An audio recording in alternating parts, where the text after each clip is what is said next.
सानह 9 मई supreme court में judicial commission की तश्कील के लिए दरखास्त समाअत के लिए मुकर्रर। जस्टिस अमीरुद्दीन की सरबराही में 7 रुकनी आईनी बेंच 10 दिसंबर को समाअत करेगा।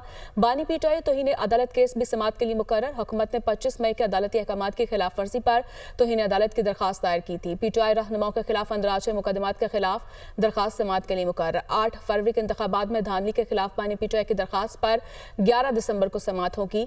फोन टैप करने का 28 साल पुराना मुकदमा भी समाअत के लिए मुकर्रर। जस्टिस अमीरुद्दीन की सरबराही में 7 रुकनी आईनी बेंच 11 दिसंबर को समाअत करेगा। सानह 9 मई सुप्रीम कोर्ट में जुडिशल कमीशन की तश्कील के लिए दरखास्त समाअत के लिए मुकर्रर। जस्टिस अमीरुद्दीन की सरबराही में 7 रुकनी आईनी बेंच 10 दिसंबर को समाअत करेगा।